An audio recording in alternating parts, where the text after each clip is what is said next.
world. To therefore, in any way suggest that such an individual could support, let alone have any deal with the despotic, oppressive Putin's regime in Russia, is an indication of the disgenuineness of this false allegation by the National Security Advisor, NSA, Nuhu Ribadu, and the Nigerian police. However, these false and ridiculous allegations have a clear goal.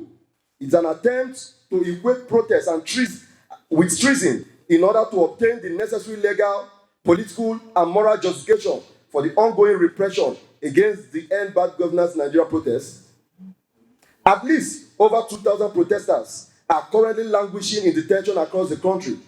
This is aside over 40 who were shot dead by security forces during the protest itself. Sadly, this equation of protest with treason holds ominous consequences for democratic rights, civic space, and our collective future as a nation. It means, for instance, that President Tinubu is, by virtue of this political trial, criminalizing any current or future protest against his anti-poor policies as inimical to national security and a threat to the country's sovereignty. Never since the dark days of military despotism have we seen this level of authoritarianism. As we speak, bank accounts of non-governmental organizations, activists, lawyers, and journalists have been placed under ban over false allegations of terrorism funding. Many journalists and activists are being arrested, while some are disappearing in shady circumstances. Of course, we are all aware of the criminal invasion of the national headquarters of the Nigerian Labour Congress, NLC, a few weeks ago, and now the invitation of the Congress President, Joe Ajaero, for questioning over allegations of financing terrorism.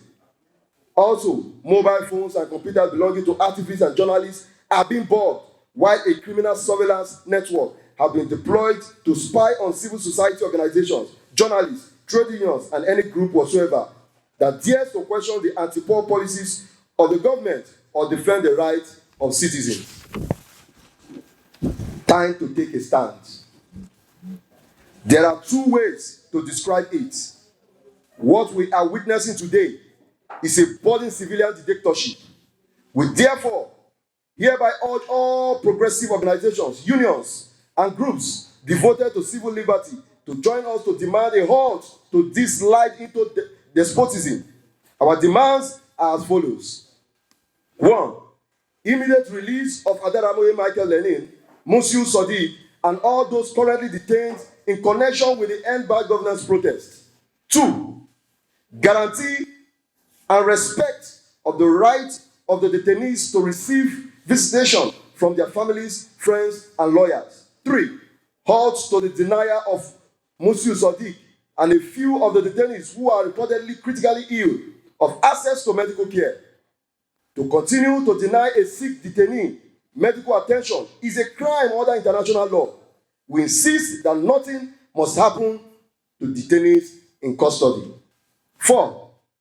An appeal to the Nigerian Medical Association, NMA, to dispatch a medical team to visit the detainees at the IRT in order to ascertain the true state of their health and provide speedy medical attention in order to save their lives. 5. The release of all journalists and bloggers currently in detention. 6. Unbanning of bank accounts and halt to other acts of intimidation of activists, journalists, NGOs, and civil society organizations, and general ongoing attacks on democratic rights. 7.